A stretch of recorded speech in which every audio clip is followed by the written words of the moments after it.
Hey guys, it's Lindsay from the blog Repurpose and Upcycle, and I'm going to show you guys today how I'm going to successfully paint my new cabinets. Now these are upper cabinets that I'm using to make a DIY floating desk, and I'm going to show you the tools and the method I'm going to use to paint these melamine or laminate cabinets successfully. Okay guys, first I want to talk a little bit about a laminate or a melamine surface. So laminate or melamine is it's a really heavy plastic is really what it boils down to. Let's talk about products for a minute, the products I'm going to use. I'm going to use a liquid sandpaper product. I'll show you how I'm going to apply this.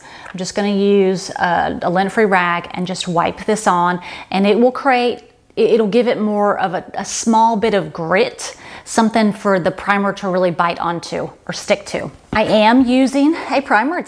This is the Kiehl's 3. It's their highest level of durability, and it's a high heavy duty stain blocker and bonding primer. So I'm going to use this.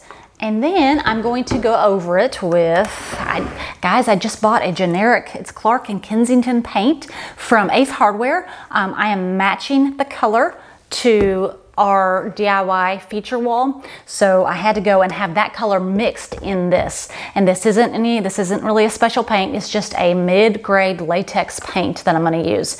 And if you prep the surface really well and you use a really good bonding primer, it really shouldn't matter too much what paint you put on top of this if you've prepped it well. Just be mindful of, oil base versus water base and how compatible they are. One other question that I also get a lot, and I want to go ahead and address this on the front end. People say, well, what about just a paint plus primer? Can that work? Probably, but your best bet is to do a primer separately and then a paint separately. Now, yesterday when I was at Ace Hardware, I noticed most of the paints on the market today are paint plus primers. Like this is a paint plus primer in one. It's really hard to find paints these days without primer in them. That being said, I would still use a primer on top of that just to make sure there's a good bond. Because remember, melamine and laminate, that is a form of plastic. So you want to give your paint the best chance you can to stick and be durable for many years to come. So my best suggestion, you do the liquid sandpaper, you do a separate primer, a really good bonding primer, and then you do a paint or paint plus primer on top of that. And then we'll talk about top coats after I'm done. So as you can see, I've already mounted my upper cabinets onto the wall. I did that because I initially thought I was not going to paint them, I was going to keep them white, but I've since decided to match the color on the opposite wall, which is fine. I'm just going to go ahead and paint them while they're already up on the wall. So the first thing I'm going to do is a liquid sandpaper product, and this is super easy to apply. Just make sure you have gloves. You put your gloves on, and then grab a lint-free cloth. I have a bag of just old t-shirts. So you're going to open it. You're going to put the product on just this lint-free old t-shirt, and then it tells you to apply it in circles. You're just going to go over it like this.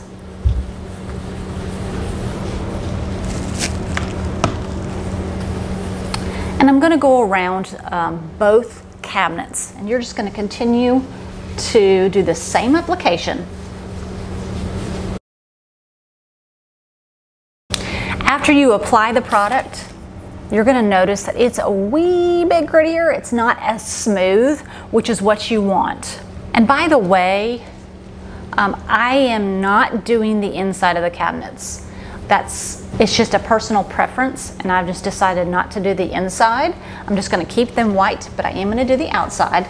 And also guys, this liquid sandpaper product also is it's a degreaser and a deglosser, so it's also cleaning the surface. So if you don't use a liquid sandpaper product, just make sure you clean the surface really well. So guys, I have already applied the liquid sandpaper. I've put the painter's tape around the wood, and so I'm ready to do the primer. Now I'm only going to use probably one coat of primer. If you're going from a dark color to a light color, I'd probably suggest using two, but since I'm using the primer mainly for bonding purposes, because the primer should bond better than the regular paint, I really only should need one coat. And like I said, here's the paint the primer that I'm using.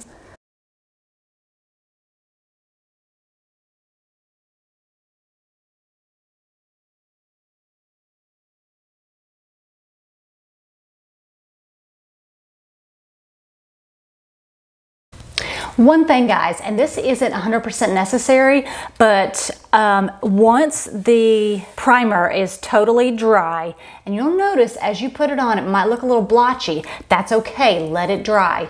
It should even out.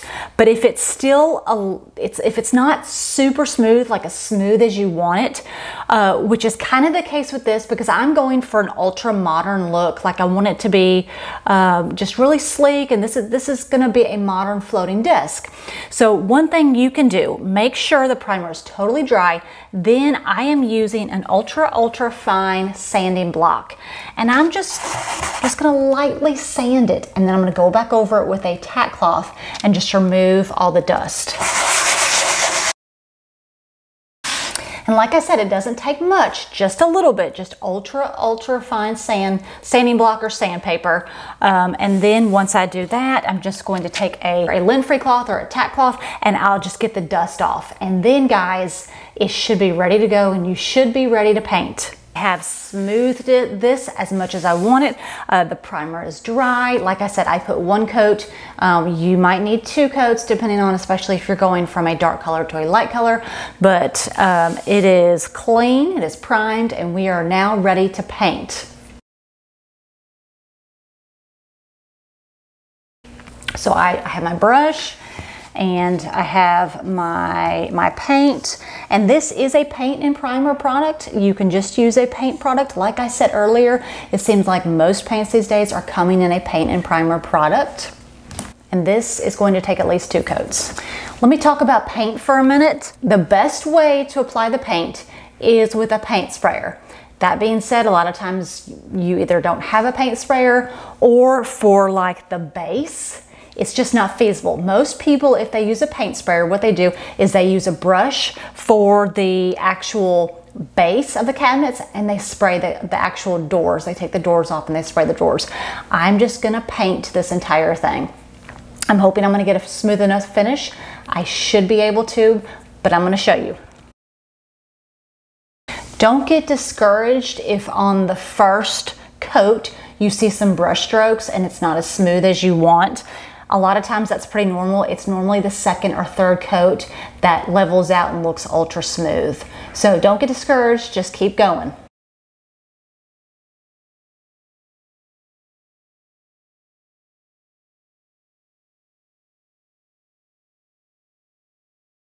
Another painting tip, make sure you don't have any drip marks. After you've painted the whole surface, go back and look for drip marks, because the drip marks sometimes can be hard to clean up. So make sure you do that. Okay, so I've got the first coat done.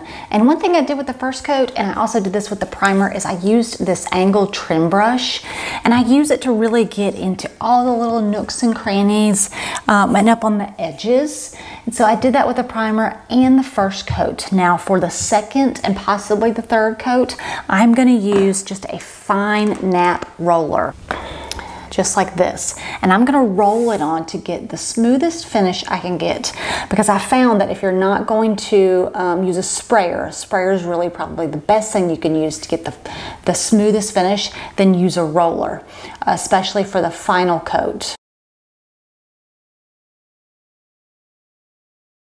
Once I finish rolling the whole surface of the cabinets, I'm going to let that dry, and I'm going to decide if that is good enough or if I need to go for a third coat. And then after this dries, I'm going to talk about top coats and sealers. My biggest tip when you're painting or rolling cabinets is watch out for drip marks. To me, that's the hardest thing about this whole process, is making sure that it's smooth everywhere. And if you really want that factory finish, you really need to go back while it's drying. Make sure you pull up any little drip marks or spackle marks, because that's really what's going to make it look like a home paint job and not something professional.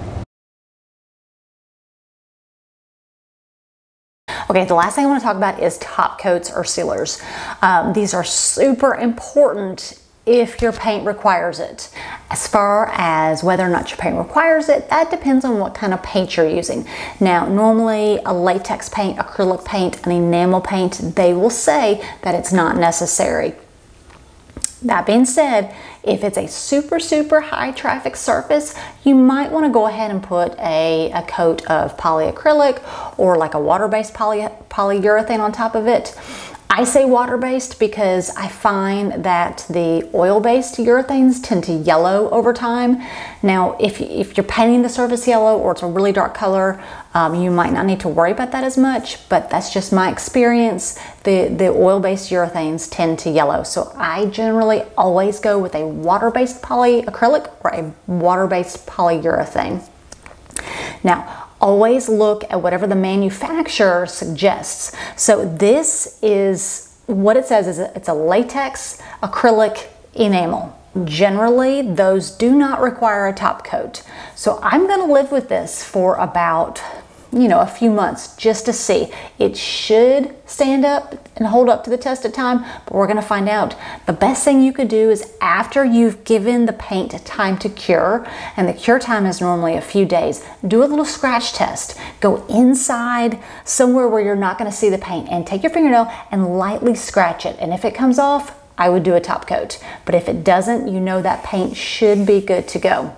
Really, that decision is based on the type of paint that you've used and how much the surface is going to be touched. I painted my feature wall a few years ago. Granted, we don't touch that surface on a daily basis, but it has held up really well without a top coat. So I think this should be okay. But like I said, once it's completely cured, I am going to do a little scratch test and I'll be able to tell for sure. If you're using a chalk paint, a milk paint, I would absolutely suggest a top coat.